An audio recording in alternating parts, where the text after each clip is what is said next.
Alright, hit the button. Making a video, whether I like it or not. Might play a little bit of a Fred video. I think I will. Sexed up ignorance. It's talking about mystery. And it's really about just talking about belief and the difference between knowing and believing and blah blah blah and all this stuff. And it's all about this basic conversation about we can. Seems logical to say there's a truth to be described, and are we doing that? Are we living a lie?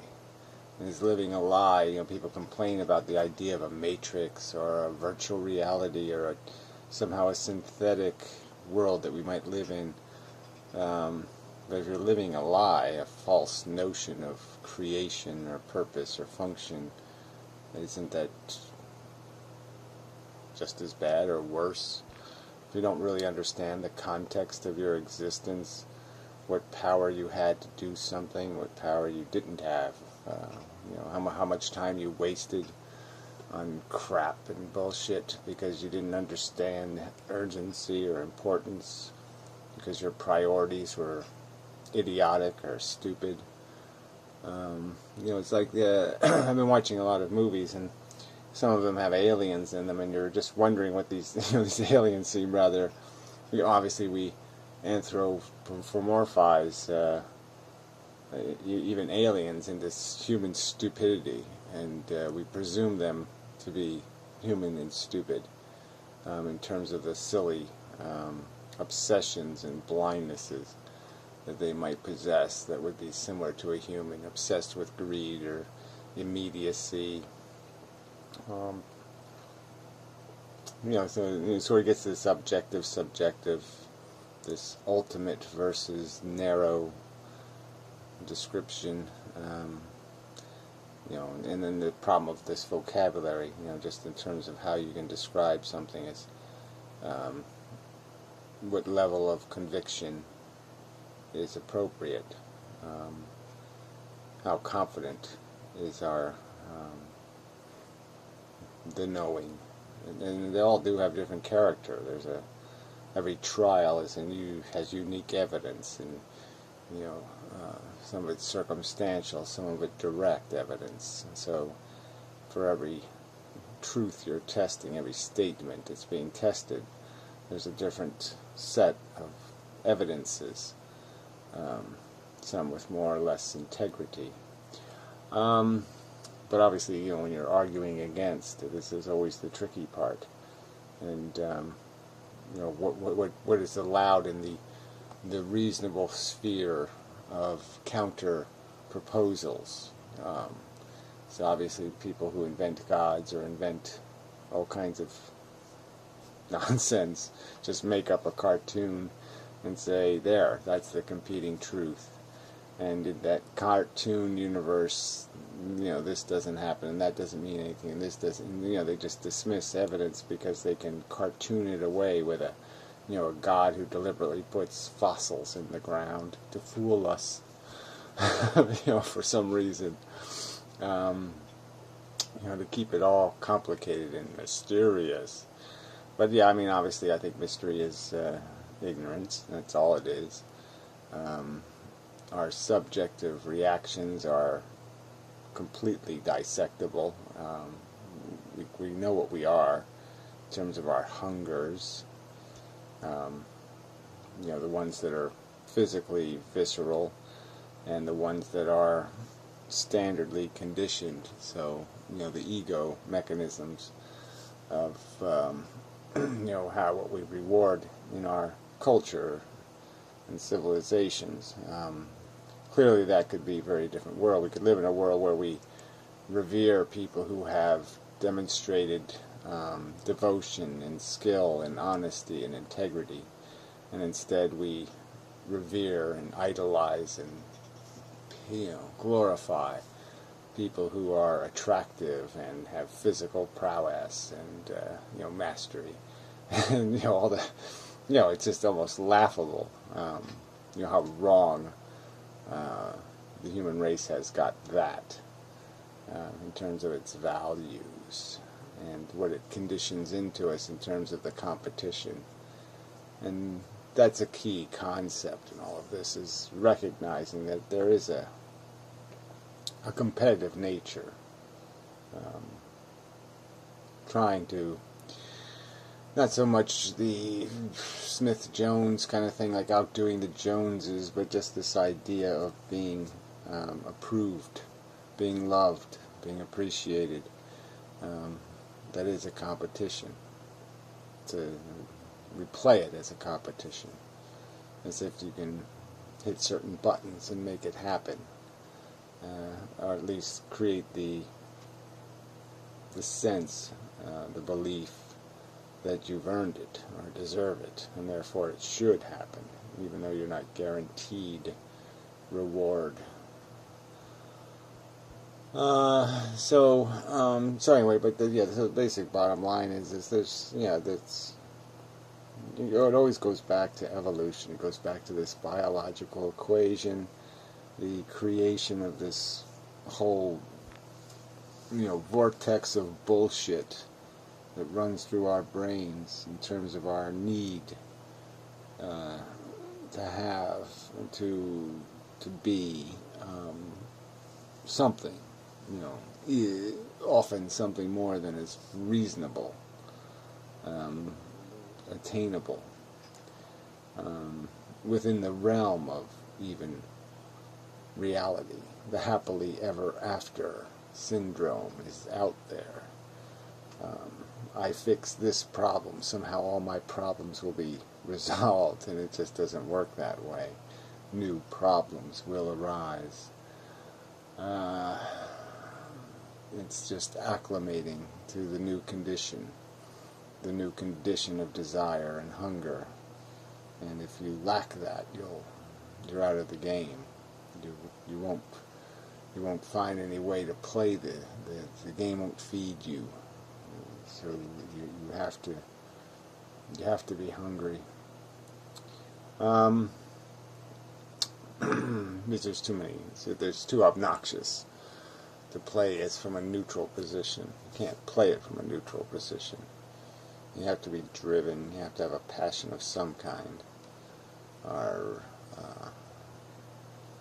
you won't be able to justify the blisters and the sores, the scarring, the indignities, the brutalities, the nasty bits. And it's just a mechanism. It's just what we're built to be, as machines, consuming, reproducing machines. And we do it through this mechanism of addiction. There's something, give me the thing that will resolve me, that will take me someplace, take me away, complete me, even for just a moment. I'll have it.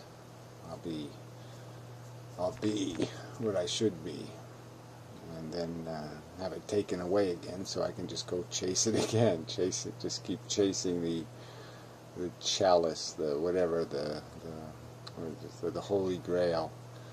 Yeah, it's you do get it in your hands now and then. And it just evaporates, and then damn it, I gotta go search for it again. It's like a game that just never ends. You get to you solve the puzzle, and there's another puzzle. It just reveals the next puzzle. There's another puzzle to solve. And that's the context of this. We're just rats, being subjected to the laboratory experiment. And we're doing it not because there's some malicious thing forcing us into it, not because there's a planner who has an I'm going to cure cancer, or I'm going to invent a drug that does this, or I'm going to there's no function to this experiment. And here we are as the rats saying, look, we have a choice to just stop the game, turn the maze off,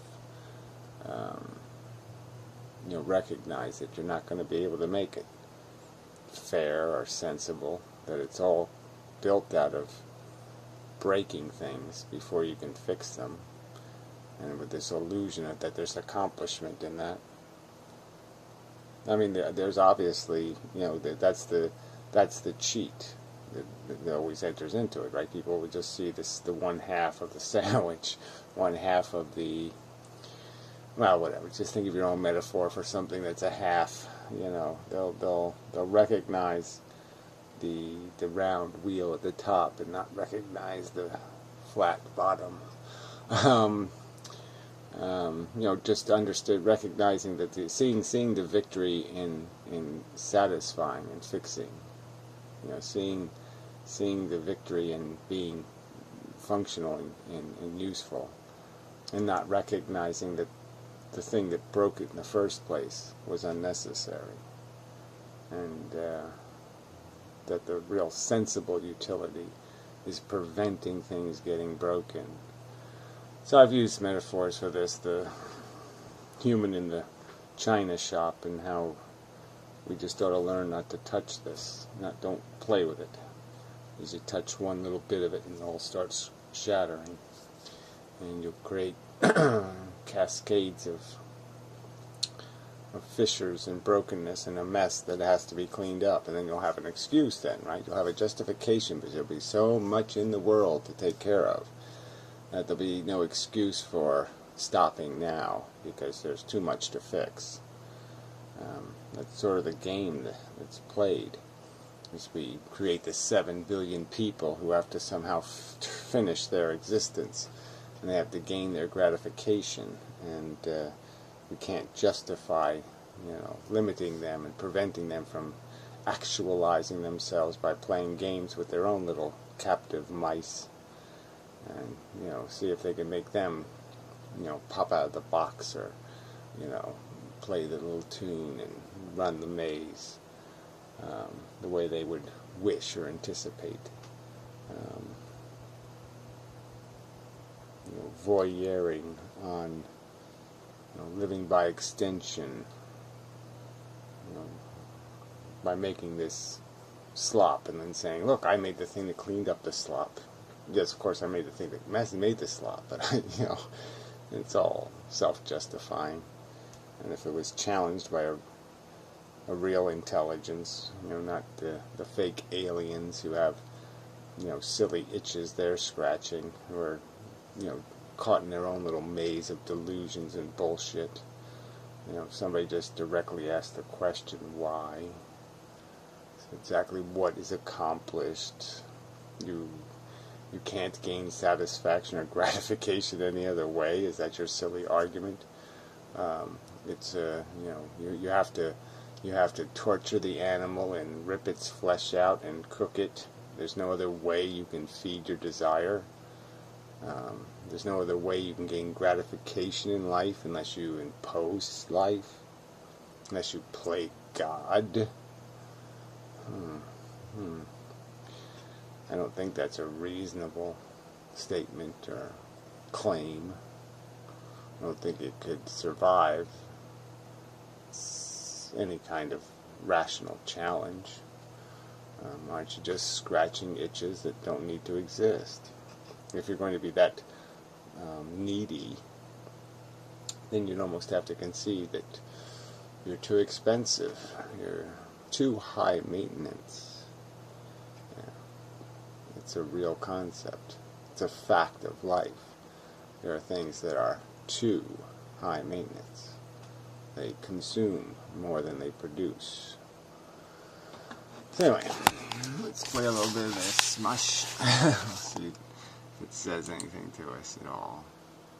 I would doubt it. Of undefinable knowledge, that kind of, that's kind of what it feels like, isn't it? These are all kind of propositional attitudes, in the same way that belief or certainty or knowledge or doubt or all these other terms are propositional attitudes. They belong to the self doing the engaging, not to the object under engagement or the phenomena that you're talking about. I mean, to the extent that you can separate these things, which maybe you can't as well. I suppose he's implying that we're sort of we're interacting with reality, but reality is what made us. So it is a little difficult to separate who's jerking who, what mechanism is the jerk, the thing that causes you, or the effect you produce. Where do we find the real criminal? And I suppose that the simple answer would be in just recognizing the function. It's a function of the universe that matter consolidates, and it takes shapes that are consistent with patterns, and that the patterns have built into them attraction and repulsion. And these mechanisms are fundamental to the fundament. It's just part of how matter functions.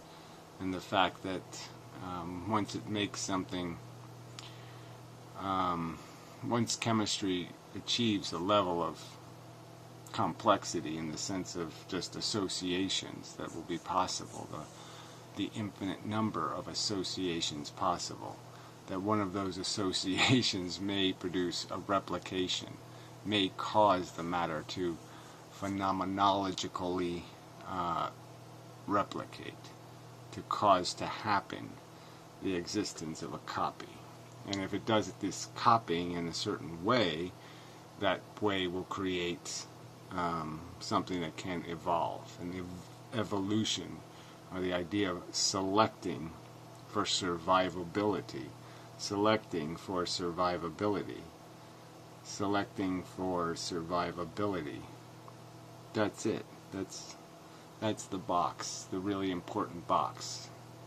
That the mechanism of evolution, the mechanism of replication in an open system is the idea that it will be selected for its survivability, as long as it is capable of manifesting change, and changes are selected for their survivability.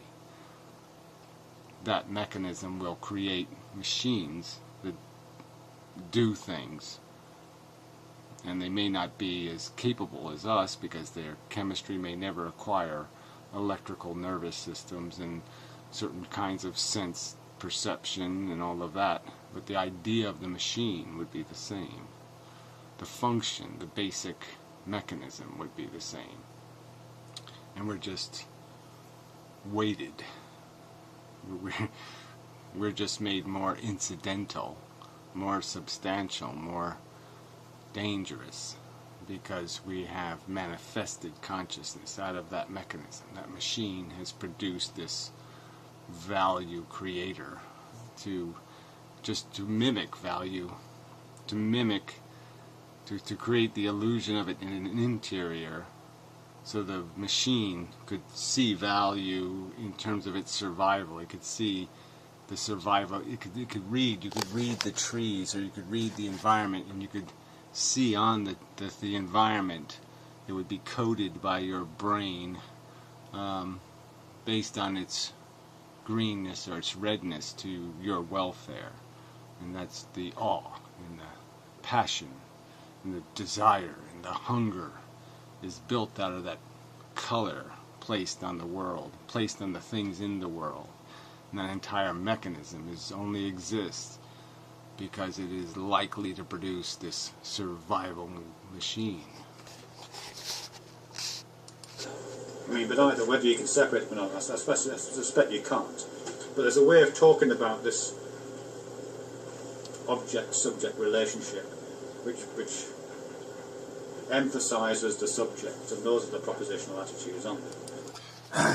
Yes, well, there's no point in emphasizing the subjective object outside of the objective perspective of what it's doing, and there's no point in lying. There's no point in pretending that we're in a better maze than we are.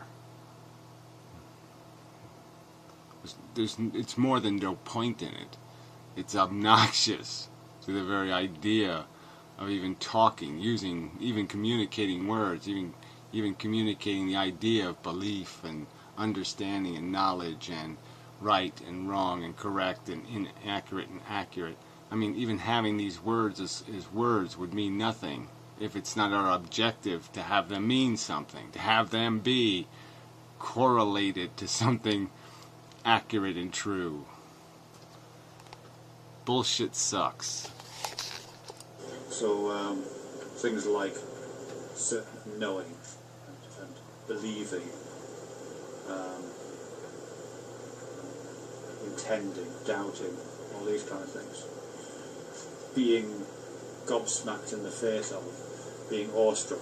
These all emphasise the kind of subjective aspect. Yeah, they just demonstrate the character of our bias, the conditioned biases, the visceral, biological biases created in terms of what drives us, the passion and the idea that we are going to be driven by attraction and repulsion, to be pulled and pushed, manipulated by the maze. It's entirely the point of the game, is to push you through it, to pull you through it, to seduce you through it. And the mechanism of your awe and your passion is how the agenda is set. The agenda is not set by knowledge. The agenda is not set by understanding. The agenda is set by, too often, just biology, just visceral, crude, established orientations.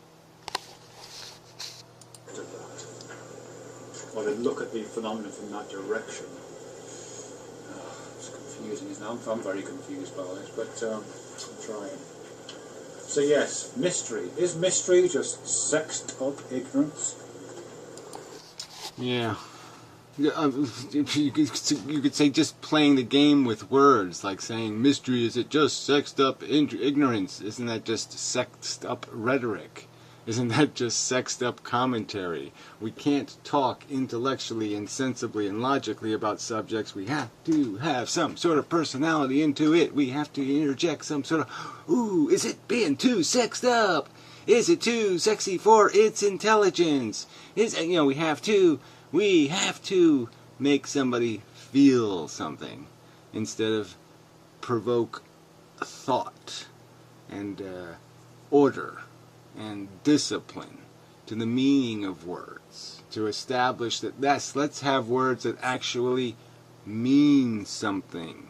Okay, let's carefully define them, carefully, so then we can use those words to describe another word and another word, and all those definitions will be reliable then, because all the words will mean something that is certain and sure, instead of something sloppy and messy. Mystery as a word, right, should have only one definition: silly, stupid, ignorance. Yes, or something, in that vein, okay? There is no true mystery. Yes, there's only your ignorance. There is no magic. There is no made-up, quantum truth, where the truth just jumps from here to over there. Red all of a sudden is blue, and purple is fish, and fish is mud, and mud is tree, and no. You can't do that. Anyway.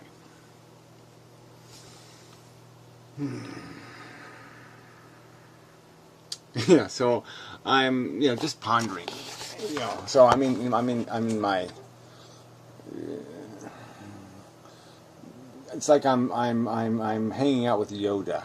Okay, so I'm hanging out with Yoda, and improving my Jedi philosopher skills, in a sense that, yeah, the clarity, of I'm seeing the simplicity.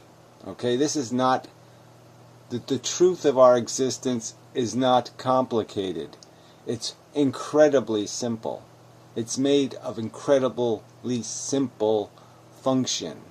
all the way back to the rudimentary, all the way back to the core of the existence of stuff in the first place. It doesn't get more complicated as you go deeper. It gets simpler as you go deeper. It only looks complicated to us because there's so fucking much of it. And it's so fucking old. But that's it. It's an illusion of complexity. An illusion of what's the right word to use? It's so simple, that's all. It has a really simple road map, but when the map has a bazillion roads on it, okay, you can see the idea that, okay, the roads just all interconnect. It's really made out of simple stuff. It's just roads and rivers and land. The map is simple, but there's so much mapped. That's what makes it complicated. And that's what we're in. Is something, something so preposterously made up of so much stuff, the things, the stuff that's separated by some sort of distance. There's so much of it, but it's all really simple. But as it interacts, all the interactions have preposterous permutation possibilities because of the number of interactions. But the nature of what we can see, what we are, just look in the mirror. No, you don't even have to look in the mirror. Just sit there and look inside your own head and see the agenda mechanism running. See your resentments. See your petty ambitions and ambition, the wrong word. The hunger, the desire, the wish, the want, and see what it's made out of. See how it's just you just want the blue ribbon. You just want the better position. You want the applause. You want the acceptance. It's just this. You want. It's just made out of want. And try to see that the want doesn't have any integrity. There's no source to it. Hunt it down like a memory. Look at it and say, where does it link? Where does it go? Where does that want come from? And you're going to find some little kid inside of you, that's just emotionally reacting. It's just pissed off or sad or feeling under something. You're going to find just bullshit. You're going to find bullshit's the wrong word. I mean, it's the substance of our existence, but it's just not a very credible reason for playing with such dangerous stuff. It's like all this stuff is made out of goddamn dynamite. You don't play with this stuff to satisfy something so juvenile, immature, insectoid-ish. That's what you're going to see. You look inside yourself, you'll see the bug. You'll see the little monster machine. Know your bug. Know your